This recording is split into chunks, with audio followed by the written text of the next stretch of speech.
we're waiting for one more media person, but I think we're going to get started. We have a lot to cover, and I'm up here with Representative John Patterson, and we're both former teachers. We've been involved in education for a number of years, and we've seen and been involved with the changes of the accountability system in the public school system in the state of Ohio, so we have personal first-hand experiences. We're here today to really talk about how we need to bring charter schools up to the public school standards. That we need to have high standards for all of our public schools, and in particular, all of our public school dollars. And the public has a right to know how those dollars are being spent and the quality that they're getting. So the bills that we have introduced really speak to quality assurance. The first bill we're going to talk about is the charter school teachers being evaluated by the state of Ohio's teacher evaluation system. Only the charter school teachers with Race to the Top funds are being evaluated.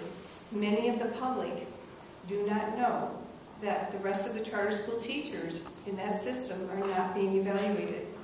This is a matter, again, of quality assurance, and the Ohio teacher education system was constituted to ensure our students are being taught by competent teachers. And through the hearings that we've heard for a number of years, and in the particular last 2 years, through our committee hearings, we have heard that we want to make sure that our teachers are competent, to be measured. If they're not, they're going to get the assistance that they need to help them be the competent teacher. So we really feel right now, even though it hasn't been implemented until this year, that we are on the right road for a fair evaluation. And I'm very astute to make sure that if it's not, we are paying attention to it and we'll correct it. So it's only logical that the public charter school system be held accountable to the same standards. I've received no response by our legislative education leaders on the committees as to why the charter school teachers are not held accountable to the same public school standard. When I do bring that up in committee, there are no answers. It's like I never asked the question. When I ask witnesses, parents, educational advocacy groups, organizations, teacher organizations, the state school board, even charter school advocates, I ask them, does it seem fair that we should have charter school teachers be evaluated? And they all say yes. So I think it's time that we really take a serious look at that. And many education advocates, I believe, would be behind us. That's why I've introduced this bill, and John Patterson also is right with me, so we'll be fighting this together. And I do believe, through my conversations with Republicans on the other side, they do see the logic, but there hasn't been a political will out there organized to get this done. So there's plenty of evidence that charter schools are failing Ohio students. The Ohio School Board Association briefcase news, their top item was report cites more evidence that charters are failing Ohio students. An Innovation Ohio study finds most students in charter schools have left districts that perform better than the charters they transfer to. So, why wouldn't charter school teachers be evaluated, especially from those districts where students are leaving proficient schools? So it makes sense that we would want to have the same opportunity, the same standard, the same quality of education in those school districts, if there especially is a charter school. So with that, I would like to introduce John, and Representative will speak to this issue as well. Thank you, Representative Fedor. It is a pleasure to work with you on this bill. I was in the classroom for 29 years, and I can tell you that I was a far better teacher in my 29th year than I was in year number 1 or 2. And part of the reason for that was a constant evaluation. We all can improve in everything that we do, from the news media to any job that anybody holds.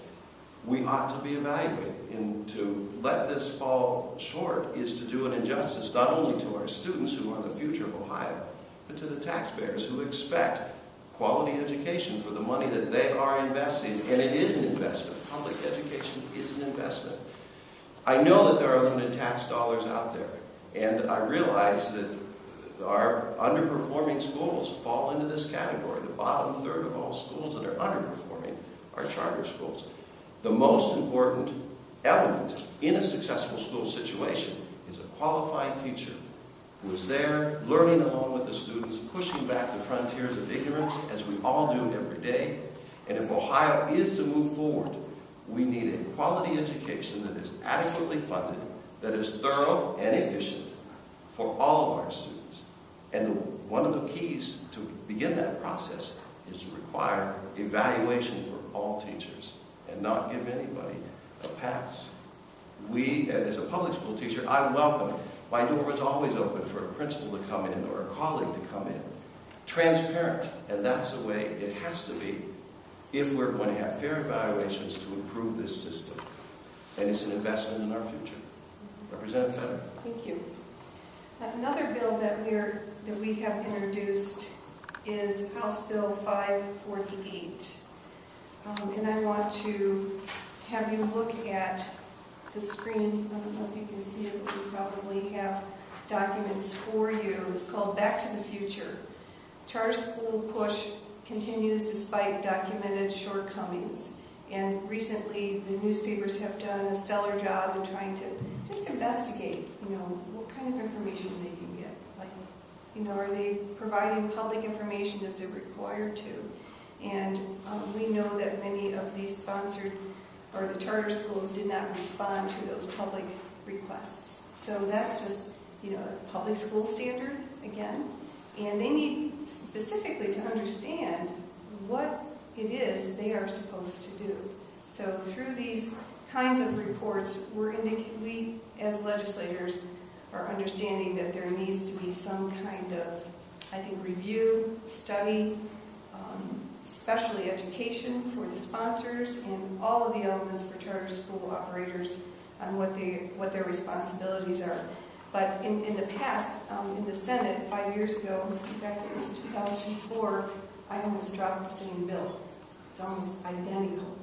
And LOEO just reported that many of the surveys they put out to the charter schools that were mandated to fill out, nearly half of them did not. So the report ended up being very watered down. You couldn't really tell what the report was supposed to say. So this is an ongoing problem with our charter school system not understanding their role, their responsibility as a public entity. So in this bill, established a committee to study the effectiveness of community schools and the charter schools of our charter school system and its regulations. And I want to say up front that I'm not opposed to the original concept of charter schools. The public has a right to know how public dollars are being spent. The people of Ohio place enormous faith in our education system. The community school idea was sold as an experiment in Lucas County, my district. So I saw it happen firsthand as I was a classroom teacher. Going back to the original charter school pilot, the public was promised a 5-year review. That 5-year review never happened. And going back to the idea of the legislators placing in statute education study committees, it goes back at least 100 years. On February, I'm going to just go through this, and Bill Phillips gave me the history, because he's our education historian. But he gave me an outline, and I think it's very important for us to understand how long the history we've had in having education study committees. On February 21st, 1913, the legislature passed an act to create a commission to conduct a survey of public schools, normal schools, and the agricultural schools of the state. The commission completed its first report in January 1914. 4 legislative bills were enacted in part as a result of the work done by the commission. The commission remained in effect for 20 years. A new survey commission was appointed in April 1932. The first school foundation program in 1935 resulted from the work of the commission. In 1941, another commission was enacted via House Bill 128 to study the codification of the education law section, school funding, school facilities, and district reorganization. In 1953, the legislature via House Bill 128 created still another commission. The commission's role was to make recommendations on school facilities, transportation, and finance, and to make recommendations on the organization and role of the State Board of Education established by the 1953 Constitutional Amendment. In 1965, the legislature via House Bill 810 required the State School Board of Education to study and make recommendations regarding school district reorganization and appointment on Ohio Survey Commission to study the State Board's recommendations. In 1973, established an education review. This committee was comprised of legislators. It had an appropriation to hire staff and was in place for more than 15 years to primarily study school finance.